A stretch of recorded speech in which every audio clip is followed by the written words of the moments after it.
a 6-year-old girl walked into an animal shelter and almost immediately noticed something that everyone else had been walking past. At the very end of the kennel row lay a dog so thin it was hard to look at for long. His ribs showed through his fur, and he barely moved as he rested against the wall. A bowl of food sat right beside him, untouched. Visitors stopped there for a moment, shook their heads, and quietly moved on, but this girl didn't. What happened next would later be replayed again and again on the shelter's security cameras because none of the workers could believe what they were seeing. This dog hadn't eaten for a long time. The shelter staff had tried everything, but day after day, the bowl remained full while the dog slowly grew weaker. The girl's name is Alice, and she is 6 years old. Alice has always been a little different from other children her age. She is quiet, patient, and often feels more comfortable around animals than around people. At school, she sometimes struggles to make friends, not because she is unkind, but because she speaks softly and prefers calm moments instead of noisy games. Animals, however, seem to understand her immediately. There is a neighbor who lives a few houses away from Alice's family, an older man who travels often for work. Whenever he leaves town, Alice is the one who walks over to his yard to help take care of his dog. She fills the bowl, brushes his fur, and sits beside him on the porch while he rests his head against her knee. The dog listens to her in a way that surprises even the neighbor. But Alice's parents have always been careful about one thing. They don't want a dog at home. They worry it would be too much responsibility for a 6-year-old child.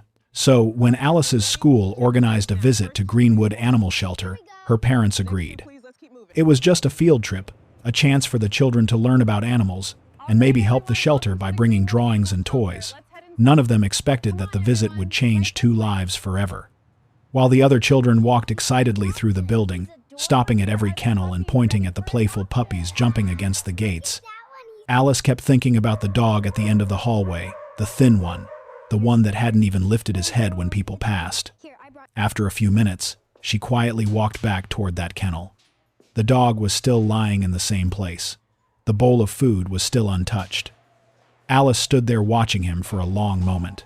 Then, she did something that surprised one of the volunteers nearby. She opened the gate and stepped inside the kennel.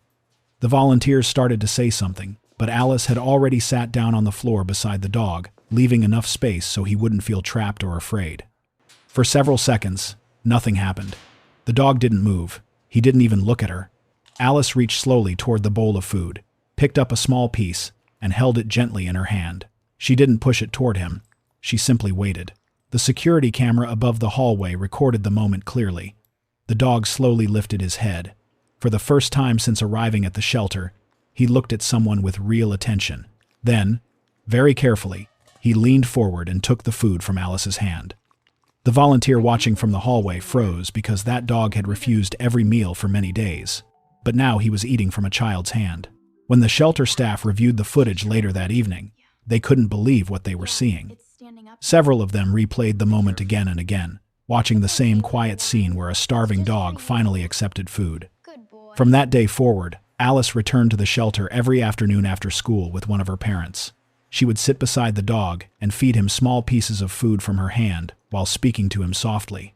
At first, he only ate a little, but slowly, day after day, the bowl beside him started to empty. The dog began to regain strength. Within 2 weeks, he started standing when Alice arrived. Within a month, he wagged his tail. During that time, the shelter staff also discovered the rest of his story. The dog's name was Atlas. He had belonged to a retired firefighter named Daniel Harris. For nearly 8 years, the two of them had been inseparable. Daniel had rescued Atlas as a puppy during a call to a house fire, and from that day forward, the dog followed him everywhere. But several months earlier, Daniel had passed away suddenly. Family members tried to care for Atlas, but the dog never adapted to the new home. Eventually, he ran away and was found weeks later near a highway outside the city, thin, exhausted, and completely alone. Atlas had been found late in the evening on the side of a highway just outside the city. A driver had noticed him standing near the edge of the road. They thought the dog might run, but he didn't. He just stood there thin, exhausted, and completely still, as if he no longer had the strength to care where he was. When animal control arrived, Atlas didn't resist. He didn't bark. He didn't try to run. He simply allowed himself to be led into the vehicle, lowering his head the entire time. When they brought him to the shelter, the staff immediately noticed how severe his condition was. His ribs were visible, his movements were slow, and his eyes carried a kind of emptiness that experienced workers recognized right away. This wasn't just hunger, this was something deeper. They gave him food that same night. He didn't touch it. The next morning, the bowl was still full. By the second day, the staff began to worry. They tried different types of food, different feeding schedules, quieter rooms, and even hand feeding. Nothing worked. Atlas didn't react to anyone. People would stop in front of his kennel, some of them whispering or laughing, others shaking their heads in disbelief at how thin he was. No one understood what was really happening. The shelter arranged a full medical examination. They checked for injuries, infections, internal problems, and anything that could explain his condition. The results came back clear. Physically, he could recover, but emotionally, something was broken. The veterinarian explained it quietly to the staff. Severe stress, loss, he's shutting down. Days passed, and Atlas grew weaker. The staff continued trying, but each attempt ended the same way. The bowl stayed full, and the dog remained still. By the time Alice walked into the shelter that day, Atlas had already begun to fade in a way that no medication could fix, because what he had lost couldn't be replaced with food or treatment. When Alice heard that story, she sat quietly beside Atlas and gently placed her hand on his head. "You're not alone now," she said softly. From that day on, she didn't miss a single visit. Every afternoon after school, Alice came back to the shelter. Sometimes she brought small pieces of food. Sometimes she just sat beside Atlas and talked to him in that same calm, steady voice. She never rushed him, never forced him, and never seemed disappointed on the days he ate a little less. But little by little, things began to change. Atlas started lifting his head the moment he saw her. Then he began to stand. Then, one afternoon, his tail moved for the first time. The staff noticed it immediately. "He's waiting for her," one of them said quietly. Weeks passed and the routine stayed the same. Alice would sit beside him, feed him from her hand, and stay longer than anyone expected a 6-year-old to have the patience for. At home, she talked about Atlas constantly. At first, her parents listened without saying much. They had always been firm about not having a dog, but now something felt different. They could see it in the way Alice spoke, and in the way she smiled when she mentioned his name. One evening after another visit, Alice looked at them and asked the question again. "Can he come home with us?" This time, they didn't answer right away. A few days later, they went back to the shelter together, and before Alice even realized what was happening, the paperwork was already being prepared. Atlas was going home. The first weeks were quiet. Alice stayed close to him, giving him space when he needed it, sitting beside him when he rested, and continuing the same gentle routine she had started in the shelter.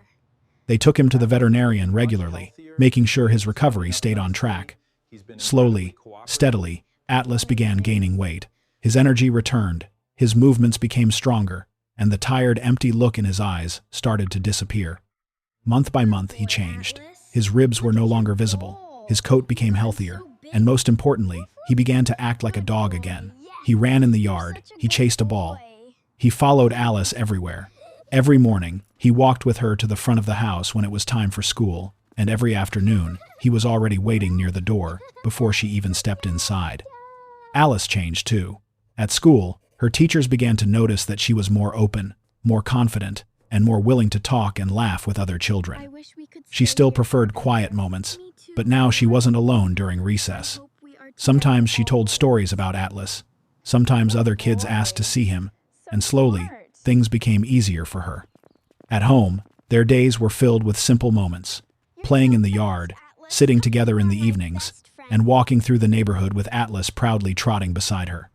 Even the neighbor's dog, the one Alice used to take care of, became part of their routine. The two dogs learned to trust each other, running together across the grass while Alice watched and laughed. It wasn't something dramatic, it wasn't something loud, but it was everything they both needed. Because the dog who had once stopped eating had found a reason to live again, and the girl who had struggled to be understood had found someone who understood her without words. In the end, they didn't just save each other, they gave each other a life that neither of them could have found alone. Feel your tummy moving. It's like waves. You're safe. I'm right here.